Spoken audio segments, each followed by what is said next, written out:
Welcome to Take Two with Jerry and Debbie. This is where we take a fresh look, a look again at ourselves and the world around us. Happy All Souls Day. We are sharing today that we are remembering the faithful that have departed. I'm Debbie Georgiani along with Jerry Usher, and today we're going to talk about caregiving. So that kind of ties in really nicely with All Souls Day. And also, November is National Caregiver Month. So we're going to talk about caregiving being that forgotten ministry that really we intimately connect with other souls. We support others in their times of need.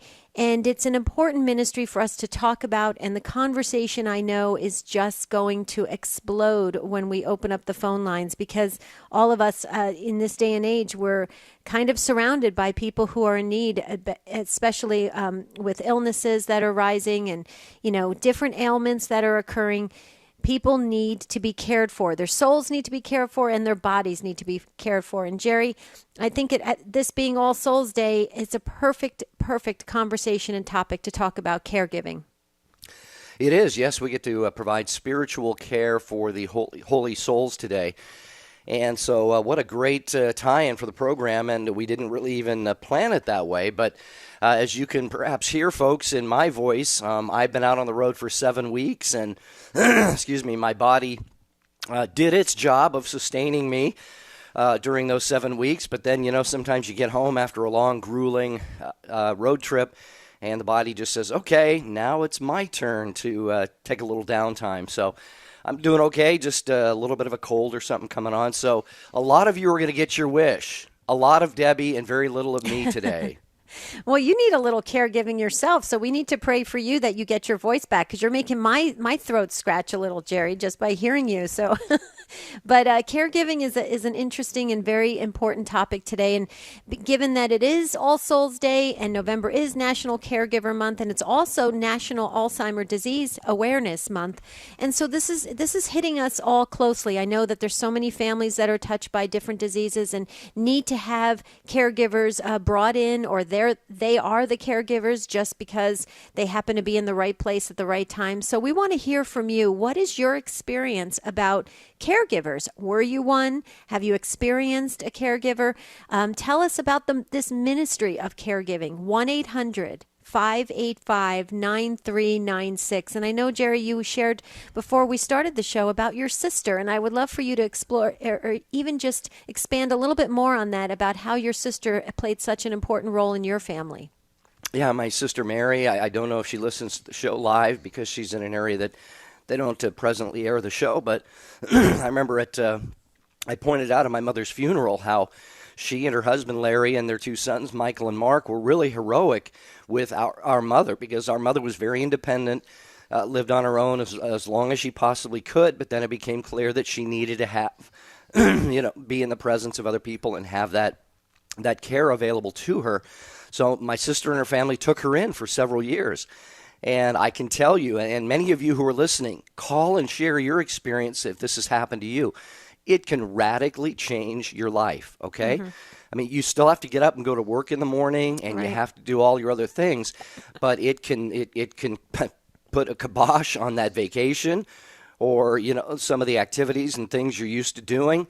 And I'm not saying any of this as though it's a bad thing. I'm just saying it's a real life-changing situation for people. So let us hear from you at 1-800-585-9396. But again, my sister and her family, Debbie, were just heroes to me, and they were there for my mother until they had to move her into an assisted living facility eventually, and then she died earlier this year. So I've seen it firsthand, and I applaud those who really take on the role of being a caregiver, especially when it's going to change their lives very radically.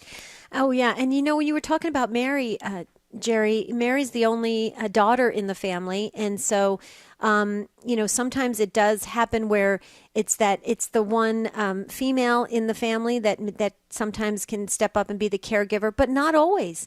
There's a lot of males that have stepped up and taken care of their family members and their parents. And so we want to hear from everyone that has been involved in the caregiving ministry. And that's what we're calling it, because it really is. You're helping another soul when they are the most vulnerable. They are the most weakest. 1-800-585-9396. I just want to share, too, when you were talking about Mary, it made me think a little bit about my own situation with my dad. You talked about having to get up and go to work. I started a brand new job at a radio station, and my dad was ill with cancer.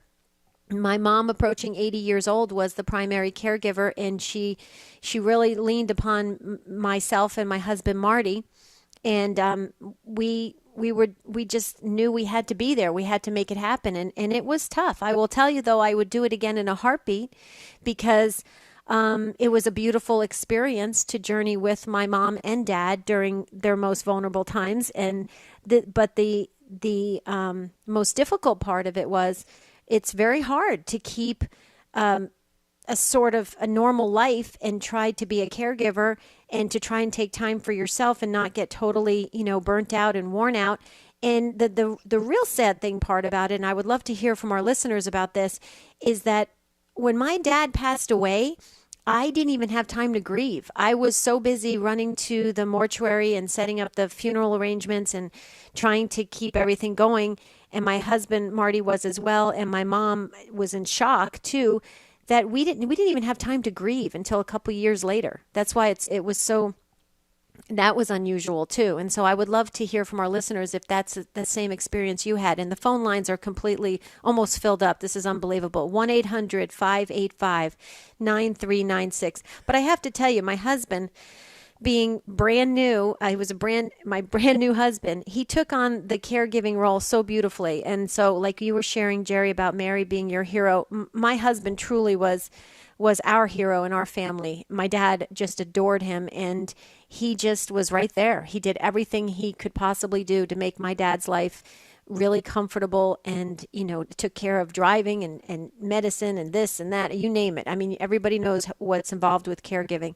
And there are those heroes that step up and they do it not because of the thank you, but just because they know it's the right thing to do. Yeah, my brother-in-law was fantastic, and their two sons as well, really just setting aside their own desires and wishes so many times. And what to me is so very, very beautiful is to see the sacrament of marriage really come forth. And we did a show, I know you did a show last week, Debbie, without me, that was called Your Sacrament is Showing, when a husband and a wife, interact in such a way that it's just clearly the grace of the sacrament of marriage. And, how often do we see it, a husband or a wife, elderly or even not so elderly, with Alzheimer's disease or some of their physical ailments, had strokes, heart attacks, things like this, and the other is just right there by their side. I mean, I've seen it. Sometimes it happens, what we would say all too early. And so the other spouse, has just years and years and years of taking care of the other who might be incapacitated. They have to bring him to Mass in a wheelchair. And you just see the love, Debbie, the love, and there have to be those moments, on the part of the healthier spouse who says, God, please, can I just have a break from this for a minute? And that's important too. We need to talk about that. Caregivers have to not neglect themselves. But the point I'm making is I look at this and I just say there is so much generosity on the part of people when they are being caregivers for other people. And I know we're going to hear some great stories from our listeners today. We are. The phone lines are completely. Oh, wait. No. I see one open phone line. So that might be for you. 1-800-585-9396. I almost misspoke. I thought it was completely full, but we have a lot of experiences to share, a lot of your takes, and we want to hear from you. So you hear that music. We're going to take a quick break. When we get back, we're going to go right to North Dakota. Joe Ellen waiting patiently on Real Presence Radio, but stay with us on Take Two. We're talking about caregiving today. This is an important ministry, and it's the perfect month, November, to talk about it. So stay with us. We'll be right back.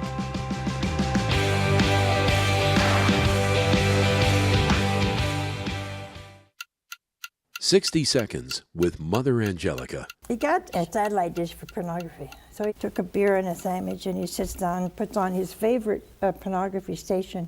And he said, there you were. He looked at me and he said, what's that damn nun doing on that pornography show? You know? So he's mad, he's very angry, and he turns the dial, and there I am. And now his heart's beginning to beat just a little bit, you know, and he turns the dial, all 52 channels, there I was looking at it, all tight. Oh. Well, he said he turned it off, and he walked the floor of the night, his heart beating 100 miles an hour. He said he couldn't sleep. He got up early in the morning and he went with the confession, never watch pornography again. The people you know and trust are on EWTN. Howdy, this is Jimmy Aiken from Catholic Answers Live. Thanks for listening to the EWTN Global Catholic Radio Network.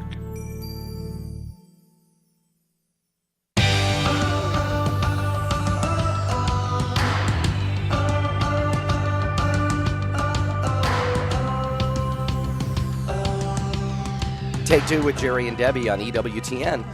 Today we are talking about a topic that is almost certain to touch upon your life at some point along the way, and that is caregiving. Have you been a caregiver? Maybe you've been on the receiving end of the care of someone who is very, very gracious and generous and gave tons of time and help to you, and you would like to just share your gratitude or how much that meant to you.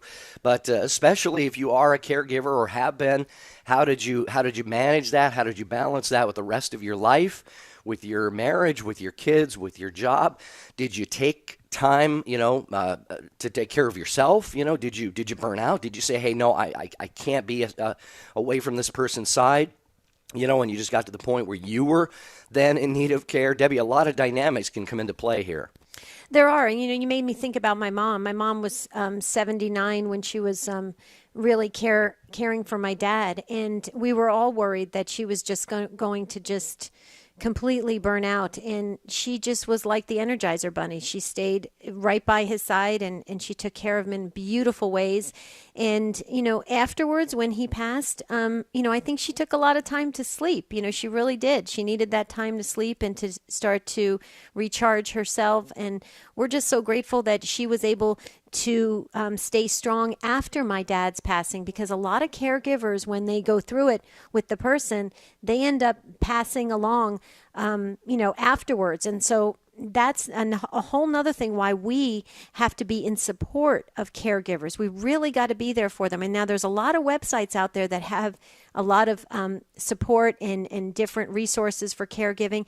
But if we're watching another person being a caregiver, maybe it's our time to step up and say, hey, can I help you out? Can you take a break? Can I help you with anything? Because we need to be in support of them. They truly, it is a forgotten ministry. They truly do tucker themselves out completely and wear themselves down for the sake of the other person. So, wow, this is a great topic, and phone lines are now officially full. So let's go to the phones. We're going to go to Wanda, and please forgive me, I'm going to switch. We're going to go to Wanda instead, to Fort Worth, Texas, listening online. Hi, Wanda. Welcome to Take Two with Jerry and Debbie.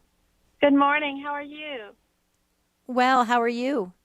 I'm well. I am, and I don't often listen to this program. I'm in the car, and it just popped up this morning on the app that I listened to you through, and it just was so personal to me. I had to call in. Both of my parents back in 2004 were diagnosed with cancer within a week of each other. I'm the only surviving child in the family, and so the care of that fell to me. And my father only lived a few months, and the day that he passed away, my mother suffered a massive nervous breakdown and lost all of her short-term memory. And so we brought her home with us, and she was in the house with us for 3 years. My husband and I took care of her. And in the midst of that, our two youngest daughters were away in college. Our two oldest daughters were both engaged. And so when my mother finally passed away and we were dealing with just the continual loss and all of the activity that was going on in the family, it's dawned on me recently that grief is just so dramatic, and you have to deal with it, or it just affects every aspect of your life. And I think there's a lot of things going on personally right now that it has just come to my mind that I've never dealt with all of the loss, and I've never dealt with all of the grief. And for anyone listening, I just think that, we have to reach out. We have to reach out and find a way to deal with loss in our life, because it will affect everything else that's going on for you. Yeah. Yeah, absolutely, Wanda. And I have to tell you that if you listened at the beginning of the show, I shared that about how in my own particular situation, I never dealt with my dad's passing until a long time afterwards, because I was in shock. It was like I was trying to get my bearings, trying to make arrangements, trying to take care of my mom, and the grief there was no time for it. And right. I really believe in my heart of hearts that loss, and here's the thing, grief takes on all sorts of forms. It can take on whatever length it needs to take on. But I agree with you that I guess what I'm trying to say is, don't you kind of feel like in our society, it's so quick, things happen and everybody moves back to regular life, and there's no time, there's no space, there's no time just to be in that moment of loss, or that, to kind of reflect on what it means for going forward. And it's kind of like everybody just hurries up and gets on with life. And I don't know if that's where you were kind of leading towards, or, should we be doing more to try and help people deal with loss? Should there be more time? What can we do as Catholic Christians to help others when they're going through this? Now, in your case, you went through twice, 2 times with your mom and dad. And by the way, it's All Souls Day, so please, if you can give your mom and dad's first names, we'd like to add them to our prayer list. But I'd love to hear your comments on that about loss. Well, no, I think you're absolutely right. I still haven't dealt with my grief. We jumped so right back into life, and weddings, and then immediately 5 grandchildren. Bam, bam, bam. Within 5 years, it's just, my grief got put on the back burner, and it's just recently I've realized that's what's incapacitating me to deal with other things in my life right now. And I haven't dealt with it. I'm searching for a way to do that. But you're absolutely right that people, they say all the right things to you, and people say, well, let me know if you need help. But everyone does just go on with their life, and you're just you feel like you're left in this hole. Mm-hmm. And it's a hard hole to climb out of. Yeah, Wanda, I'm going to jump in here for just a second. As you may have heard at the start of the show, I woke up with a pretty bad cold, so I'm going to let Debbie do most of the talking. But I went through a similar situation a few years ago. It wasn't because of necessarily a death, but, my parents divorced. Our dad, pretty much abandoned the family, and I carried all of that through life till I was about 50, and I realized I had those are losses, those are huge losses, but I had never grieved over those. And so after I went through a pretty difficult period in 2011, one of the things I looked back and I realized is, God kind of had to wring me out, because we carry that grief, that sadness, sometimes guilt and shame, and none of that really has our name on it, but we have to go through it in order to emerge the other side and find peace and joy again. And that sounds, hopefully, God willing, where you have arrived. Yes, I think just realizing it, admitting where you are is always, of course, the first step in recovery, from anything. And I just ask for prayers as I continue to search for how to deal with it. I have the most patient husband in the world. He has just been my saint, and he's been fabulous in being patient and helping me deal with, anything and everything. But I do ask for your prayers today, just to let God open that door for where it is I'm supposed to be to deal with this. Right. And let me, real quickly, can you give your mom and dad's first names? Earl and June.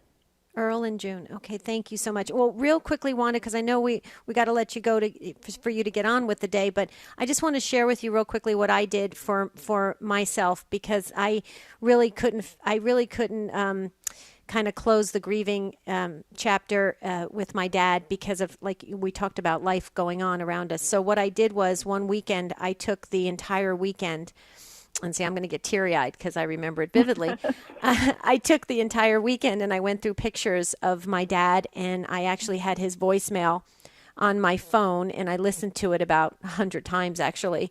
And I watched some videos, and I just kind of went through in my mind everything that I remember him saying when he was going through his illness, when he was going through his death, and the final days of it. And I just kind of relived it all a whole weekend, and I cried and cried and cried, and I laughed, and I thought about it, and I looked at videos. And then I finished the weekend by going to the cemetery with flowers from my dad's grave. And I just said, okay, Dad, you're free, and you made it. And I'm just happy that I was there with you. And that was it. And I took that weekend, and that was my grieving weekend. But I needed to take that time because I kept pushing it down. I kept pushing it down. And I don't want to see that for you, because it is a healing thing to really grieve properly. Thank you. That is such a great suggestion. And I don't live far from the cemetery where they are. In fact, I try to go out there on birthdays. So I appreciate that suggestion very much. Thank you. Absolutely. Thank you. Thank you for the call, and we'll be praying for you. And keep us posted, please. Thank you very much. Thank you, Wanda, for the call. Take two with Jerry and Debbie on EWTN. We're talking about caregiving today. Are you a caregiver to someone else right now? Is it draining you? Is it maybe it's invigorating you, or maybe you're on the receiving end of someone caring for you? 1-800-585-9396. We'll move right along to Joellen, who is in Minot, North Dakota, listening on Real Presence Radio. Hi, Joellen. Welcome to Take Two with Jerry and Debbie. Hi, guys. I really understand what Wanda is saying. From about 2009, my dad, or 2003 actually, my dad passed away, and then my sister ended up with in an accident with a back injury. I did too, but I kind of just sucked it up and said I have to go on with her. And my daughter in 2009, she's 28 years old now, was hurt at work, and there was nothing for her. They wouldn't take care of her, wouldn't fix her, wouldn't operate, wouldn't do anything. So my husband and I have been her sole caregiver with both of them, actually, and my mother too, after my dad died. It really plays a part on your whole body, and I totally understand what Wanda's saying. And you don't have time to grieve. You don't have time to think about it, because you're in the realm of taking care of them, to doctor visits and bathing and medication and just their needs. But I have totally, since 2003, 2005, I went to Germany. I'm going to get emotional myself. I went to Germany, and I got to see Pope Benedict. Pope John Paul had passed away, and it was a momentous occasion. It was it brought everything into the realm of being passionate and caring, and knowing that they needed us to help them. And today I'm still doing it. And we just came back from D.C. We went to see Pope Francis in D.C., and it was the most gratifying thing that I have ever seen. And my daughter went with me, and it was just like he touched us. We didn't even get to see him. We didn't get to touch him. We didn't get to shake his hand or anything, but it was just like he touched us, even though we were a street away. It was just that gratifying. But I understand what everybody's going through, even you, that you have to grieve. You have to take time for yourself. But when I go to church, I try to lift it up, to Jesus and say, I need your help. I need your strength. I need your passion. Mm-hmm. And it is a passion, and it makes me understand totally what Jesus went through before his crucifixion, that he just needed us, and we need him. Yeah. Joellen, let me just share something. We have a hard break coming up. You're going to hear the music in just a moment. If you can hold on, because I just have a quick comment after the break. But I appreciate your story so very, very much. You're touching souls absolutely today, because you're a hero. You're a hero for stepping up and putting your needs aside to helping your family. So stay with us, dear listeners. We'll come back to Joellen. Joellen, hold on.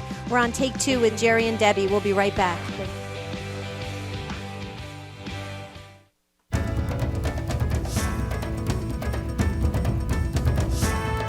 EWTN is available 24 hours a day, 7 days a week. If your cable or satellite provider doesn't carry EWTN's full programming lineup, give them a call and let them know you would like to receive EWTN 24 hours a day, 7 days a week. For more information, go to EWTN.com and click on television. 60 Seconds with Father Mitch Pacwa. So the church is called to holiness, and this is what Jesus died for. Remember in Ephesians chapter 5, when he says, husbands, love your wives as Christ loved the church, when he handed himself over for her on the cross. That's where Jesus handed himself over for the church, right? In order to sanctify her, to make her holy. That's what sanctify means. Christ is the one who makes the church holy at its very root. All the people in the church, except for our Lord and our Blessed Lady, are sinners. The holiness is still there because Christ put it there. And even when we see the church described as the bride of Christ in Revelation chapter 19, she is covered with this white garment of righteous deed. It's got a powerhouse of holiness that comes forth from her, especially in the sacraments and scripture and her teaching. The people you know and trust are on EWTN. This is Al Kresta, host of Kresta in the Afternoon, and Kresta in the Afternoon looks at all of life through the lens of Scripture and the teaching of the Catholic Church. Church teaching is the light by which we view the world, and so we'll explore everything, from abortion to Hollywood, and from the First Amendment to the United Nations, and everything in between. Following St. Paul, we're seeking transformation through the renewing of our minds. So that's Kresta in the Afternoon with me, Al Kresta, weekdays 4 to 6 p.m. Eastern on the EWTN Global Catholic Radio Network.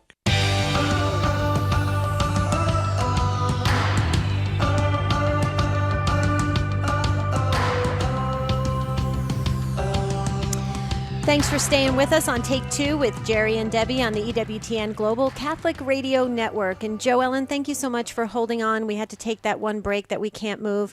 And so I just wanted to, a couple things I wanted to just share. First of all, we need to pray and surround you with prayer that you can keep up the strength to care for your family. Now, you said that your dad had passed, so can we have your dad's first name? And then also you said your sister. How is your sister doing? They both are still they're okay. They're very stressed. They both, like I said, they both have back injuries, and it's very tough. And I just blew my disc, so I'm taking care of them and trying to take care of me at the same time. But I just know that they need my help, and I'm called to do that. And it's like I said, it's stressful. But people, if they can have their parish or their priest or their, like we have St. Vincent de Paul, I trust in them a lot, and I talk to them. It's having somebody to talk to that can relate, or just can hear you, or just say, I'll pray for you. It doesn't mean that they have to be there to help, but just to pray for you and say, I understand, what you're going through. And, that's more than anything, just to say you're surrounded by love, and we understand. Right. It's a chore. I mean, no, it's not a chore. It's I don't know how to put it. I wouldn't want to be anyplace else. Right. No, I totally understand. But Joellen, let me just, because I'm a little bit of a perfectionist. So you said you're caring for your sister. Now, who's the other person you're caring for? Is it? I thought you said your daughter. Oh, your daughter. Michelle. Yeah. Oh my sister Patricia and my daughter. Oh my goodness. She had to quit her job. It's been 6 years now, and she's losing her teeth, and we have to have them all pulled. And she has no money, so we are financially taking care of her for the last 6 years. And even though I wasn't the one in the accident, you sometimes feel like you are, because like everything's been dumped on you, because financially, physically, emotionally, and I try to. We go on trips everywhere. So we're going Wednesday now out to Ohio for a wedding, and we'll have a family reunion. But I try to include them. I take them with me. I take them everywhere I go, because I don't want them to feel that they're left out. Exactly. But Joellen, now, did you say you have a spouse? Do you have a spouse with you or no?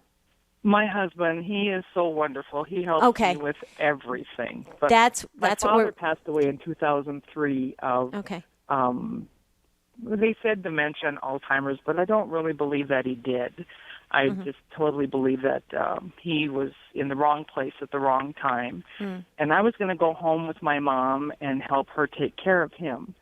And she said, "No, I don't want you to do that." And I said, "Mom, you took care of us when we were little. We need to help you take care of him."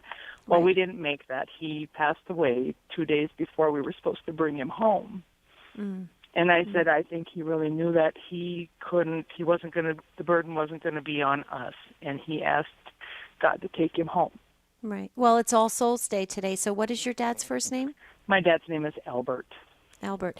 And so, Joellen, the reason why Jerry and I were both commenting about this, because he was actually texting me as you were speaking, so we wanted to make sure who's taking care of you. So it sounds like you have the support at home with your husband, and that is so vitally important, because you need to take that time for yourself as well. It's so crucial, because you don't, at the end of the day, it's wonderful that you're helping your whole entire family, but you also have to be helping yourself as well. You don't want it at the end, for you to just be completely worn out. And I take care of my grandson is 3 years old, and I take care of him too, 24/7. Wow. So, wow. Yeah. Well, lots of prayers are surrounding you. Know that you have a prayer team around you, Joellen, and we'll be praying for your family and for you as well. And we thank you so much for sharing your story today, because it helps us all to realize, there's those out there like yourself who are really doing great ministry work. And we do deserve to be able to be part of it in support, in prayer, or if we can help in some way. So we just want to wish you a great rest of the week, and know that you have a prayer team around you, Joellen. Debbie, as I said, if people that are taking care of their family members have their parish where their priest, can either pray with them or check up on them sometimes, because we don't really get that. They get, like you said, that Wanda said, they get so busy that we just don't have that connection with them. And a prayer group or something that they feel that they have that connection with their parish. Because so many people don't even get to go to church. My sister and my daughter don't get to go to church, and that getting communion or something to them in some way, just that part, so that they're prayed for at least, and knowing that their faith is still there and strong, even though they can't be there. Absolutely. So, Joellen, you gave great words of advice and wisdom to all of us in the parish to make sure that we stay connected. That's why Jerry and I love Catholic radio and television so much, EWTN, being able to put the Mass on TV, to hear it on radio. It keeps our brothers and sisters connected to the greater church. So thank you so much, Joellen. God bless you. Know that prayers are with you, and we wish you a beautiful rest of the week. Yeah, and Joellen and the others, like I said, you can hear I've got a little something going on in my health here. Nothing serious, obviously, just a cold or something. So that's why you're hearing a lot of Debbie and little of me today. But as I was listening to that call, Joellen, if you're still listening, what came to mind was your day was yesterday, All Saints Day, because you are a living saint. We're not here in the canonization business, but what you're doing is nothing short of heroic and saintly. So you've lifted up a lot of people today, I'm sure, as well. What about you, other listeners? What is your story? Are you a caregiver? Maybe you were a caregiver for someone who passed away, and you came away from that feeling like, wow, I feel a little guilty. I could have done more. I should have done more. Or maybe you were a caregiver for someone who otherwise would have been alone and suffered greatly, but you were there and you were able to walk on those final steps for them into eternity, and it was a beautiful situation. Whatever your situation was, 1-800-585-9396 is our number as we go next to... Mary. Oh, yeah, Mary in New Hampshire. Hi, Mary. Welcome to Take Two with Jerry and Debbie. Not only am I getting a cold, my eyes are failing me too. Sorry, Mary. That's all right. Hello. I too have somewhat of a cold, so I'm commiserate with you a little bit. Yeah, let's pray for each other.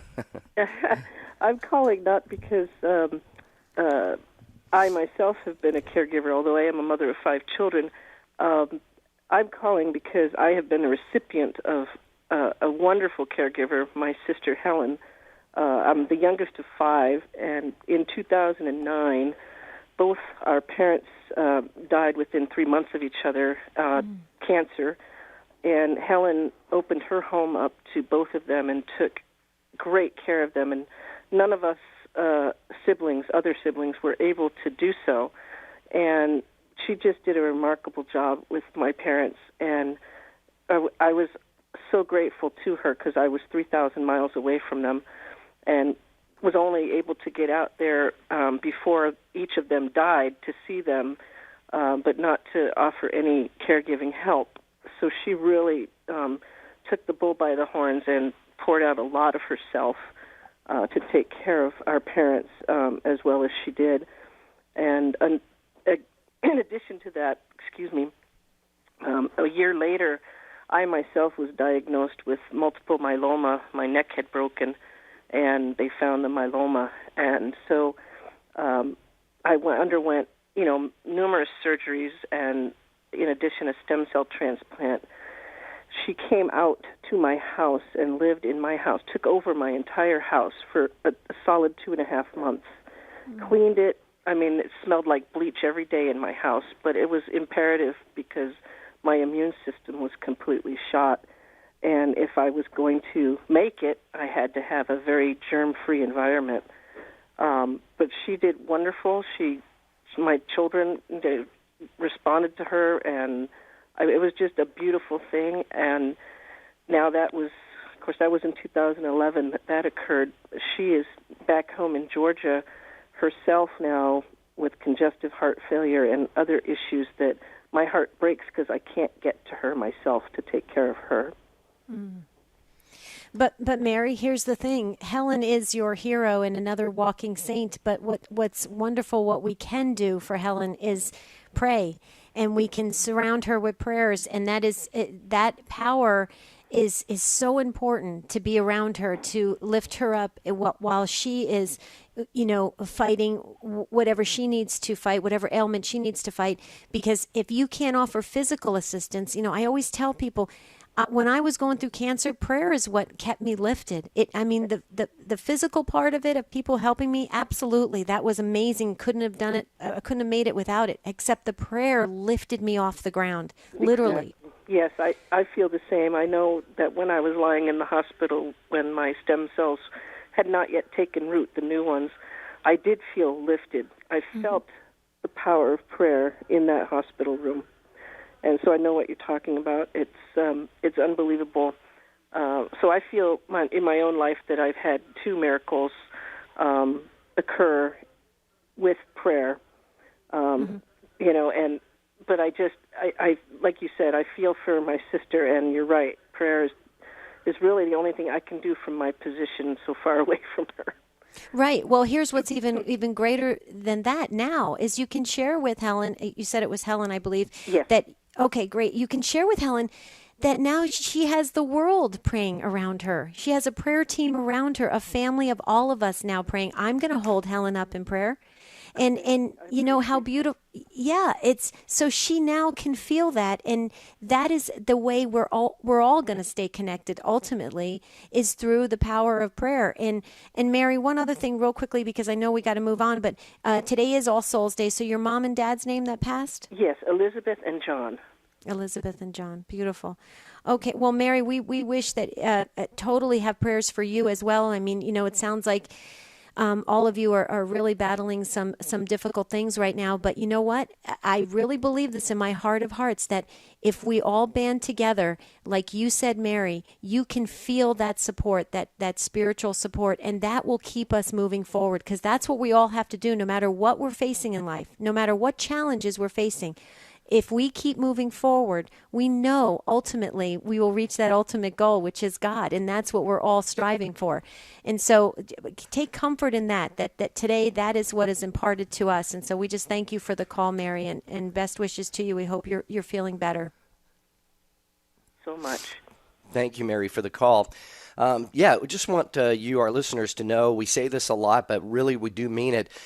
Debbie and I pray for you all the time. Not a day goes by, but I have to share, Deb, that I wasn't even thinking about today's show, but the way today's show is turning out kind of gives some sense to what I was thinking. I usually go to a Saturday evening mass, and I really intentionally placed our listeners in the chalice and on the paten at Mass on Saturday. I just felt a real burden, above and beyond just, our daily prayers for our listeners. I just said, Lord, I just place them in the chalice and the paten, because we hear so often what are beautiful but often very difficult stories, like some of the things we're hearing today. So thank you for inspiring us, and thank you for honoring and entrusting us on this radio show with these beautiful accounts of what you're doing in your lives and how you're helping one another. It's just such an inspiration. And we're going to move to Bismarck, North Dakota next. I love Real Presence Radio. They're doing great work. And Marilyn is in Bismarck. Hi, Marilyn. Welcome to Take Two with Jerry and Debbie. Hi, Jerry and Debbie. I enjoy your show. Thank you. It's beautiful. And I guess I'm calling today with a different twist to it. I gave birth to a Down syndrome child, and he's almost 40 years old. And at the time, of course, you're always getting the same question about putting him into, 40 years ago, putting him into an institution without even thinking about taking him home with you. Well, we chose to take him home with us, and it's been very gratifying. Has it always been perfect? Oh, absolutely not. But the blessings we've received are so wonderful. And Jesus did give us this little man. He's been a wonderful part of our life. But the other thing I wanted to say is he was fourth from the bottom. I have 11 children. He was fourth from the bottom. And after I had him, a lot of good-meaning people, I don't mean to, they would say, well, you might have another child. I got pregnant 3 times after him, and they were all normal children. So I'm calling in today to encourage people when they're faced with the dilemma or whatever the problem of having a disabled child, to take them and love them and take care of them. And I know not everybody can do that, but I'm so glad that we did. Mm-hmm. And I'm encouraging those people to do that and to take them home and love them. Marilyn, I wanted to ask you a question. I know you had another follow-up comment there, but given that you had so many children, did that help to make the situation with the Down syndrome child a little bit easier because you had his siblings, for example, to help? I'm sure they surrounded him with great love. Absolutely, and we were able to tell him when we brought him home that he's not like we are, but he's wonderful. And the kids understood it. They just accepted it with no problem. I mean, they did love him, mm-hmm. and they do love him, and he's been an asset to our family. Just a real blessing. Marilyn, what's your son's name? I'm sorry, what's Ryan. Your son's? What did Ryan. you say? Ryan? Okay. I know you wanted to... Ryan. Okay, perfect. And the other thing is, before he was born, the name John was always my middle name for him. And, of course, John is a gift from God. They mm-hmm. all are, but that was very special for us. We didn't have a first name, but we picked John. So it's a beautiful experience. It really is. The other thing I wanted to mention to you, the other aspect of people sometimes they don't want to take care of their, or they can't take care of their family, their mother and dad. My mother was diagnosed with glioblastoma when she was not quite 81 years old. And I wanted so much to take her home and take care of her. I was working at the time, but my husband wasn't working. And we could have done that. But my father, who is still alive, and lived for another 7 or 9 years after she did. He did not want that. He did not want her to come and live with us. And so I'm just encouraging people, when people want to do that for you, let them. Mm-hmm. Let them. Because there's a blessing in giving and a blessing in receiving. Amen to that, Marilyn. Amen. So the other thing was my dad then, when he became ill and he couldn't live in his house anymore, we wanted to take him in again. And it was under different circumstances, but we would have taken him in. And he refused. And so that's my hurt today, that I never got to do that for my mom and dad. Right. Well, but Marilyn, you know what? I just wanted to share with you, because I know the show is getting close to closing. But you're the mom of a beautiful, blessed family, and the one thing that I heard from you, as clear as a bell, is you definitely share that heart of Jesus. You have such an appreciation. You took the challenge on, and you took it on with great gratitude and great love and great appreciation, and you shifted it. You turned it around into something glorious. You turned a challenge into something glorious, and that is huge. If we could impart that to all of our young people of this world to do that, because they're going to be faced with challenges. You know, this isn't a perfect world. And it just is amazing how you did it, and you had the support of your family. You sound like an awesome mom, and we just wish you all the many blessings. And Ryan is very lucky to have you as his mom. And so thank you so much. And having 11 children, wow. You know, you have blessed this earth so many times, and it is wonderful. And so we want to thank you for your call today. You really just inspired us. Yeah, Marilyn, thank you so much. We do want to try to get to a couple other people, but I echo what Debbie said. You had, like you said, the one Down syndrome child and 10 what we would call normal children. Well, my goodness, parents are by nature caregivers, you know, for their kids, especially when they're young. And to take on 11 of them, you and your husband are to be commended for that. And I just wanted to say that really there are a couple of factors, Debbie, that can really make this caregiving scenario difficult for people, and that is larger families aren't as common anymore, you know, and when and then the second one goes hand in hand, and that is families are now dispersed. We've heard a couple callers say, well, I was 3,000 miles away, I was 1,500 miles away. You know, there was a day not long ago, families were a little larger and they kind of stayed in the same area, you know, so if a family member became ill or injured or something, it was a very different scenario than it is today. It makes it, there are a lot more challenges to caregiving, especially for families. So that's something maybe we could have a conversation about at another time. Well, that's why the parishes and the people in the parishes need to step up and really be that extended family and support, because families are spread out all over the country. And so it does make it difficult. I know, Jerry, we're getting close to closing the show, but we have a couple minutes, and they have asked us to go to Frida in Eugene, Oregon. Frida, and please, the others, we probably won't be getting to you, Linda and Elaine and Betty, so please keep the conversation going on Facebook or take2show.com. But Frida, thank you for waiting. If you have a couple minutes, we'd love to hear your take on this.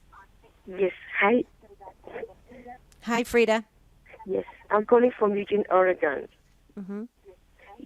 Hi. So I just want to say that you guys are doing an amazing job. I think the Holy Spirit is really working through you guys, because by us having a chance to call and listen to other people's testimony, that also gives us strength, gives us energy, just boost. We know we are not alone. So I'm a caretaker representative of my daughter. I have a special needs child who was born with spina bifida.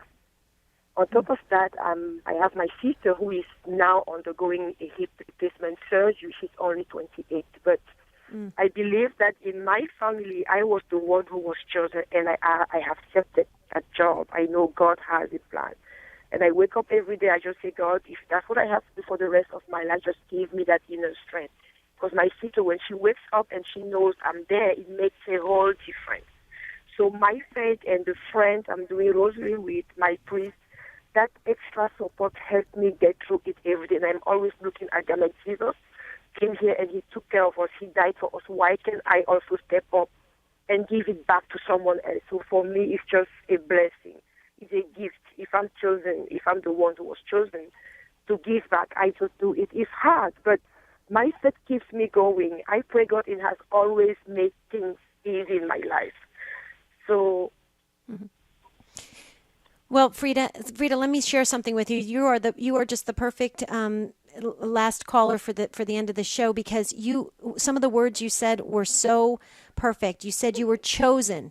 Well, you were chosen, Frida, but you were open to it, and you accepted the ministry. You accepted being chosen, and you are through the grace of God and through prayer and through support around you, which sounds like you have, and I hope you continue to have.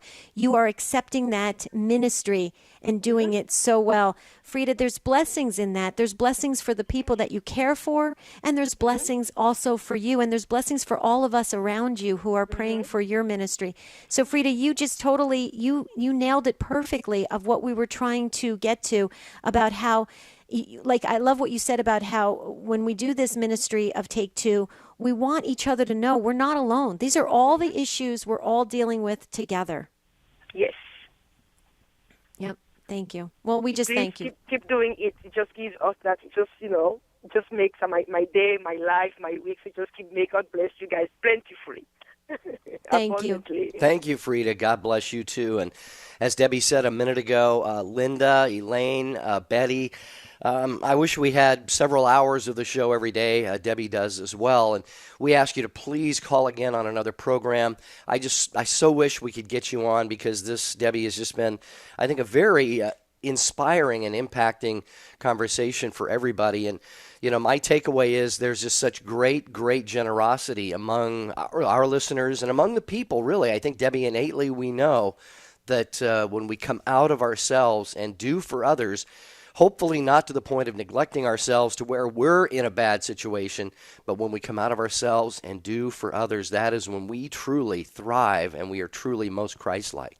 Absolutely. And I think my takeaway, well, I know my takeaway for today is that today, November is National Caregiver Month. And so I know I'm going to walk up to every person that I know that is a caregiver and just say, thank you. What can I do? What do you need from me?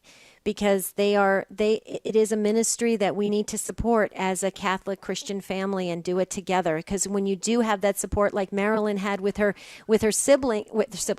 Ryan's siblings, her children, when you have support around you, it does make it a much more pleasurable experience where you can see all the blessings that come out of it. And so let's do it together. Let's not have anyone be alone and feel like they're fighting the fight alone.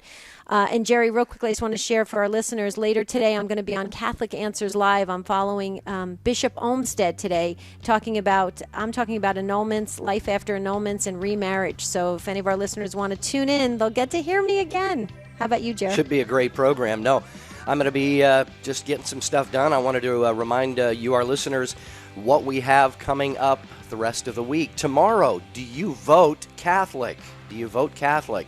A lot of election stuff flying around this time of year. Wednesday, how have we become so violent? We're going to talk about that. Thursday, why are converts on fire for the faith? And we'll end the week with a show, Who Are You Praying For? You can call in and share who is on your heart that you are praying for God to bless. Well, we just love to be with you, dear listeners, so we can't wait for tomorrow. But until then, we wish you a beautiful and blessed day. See you tomorrow.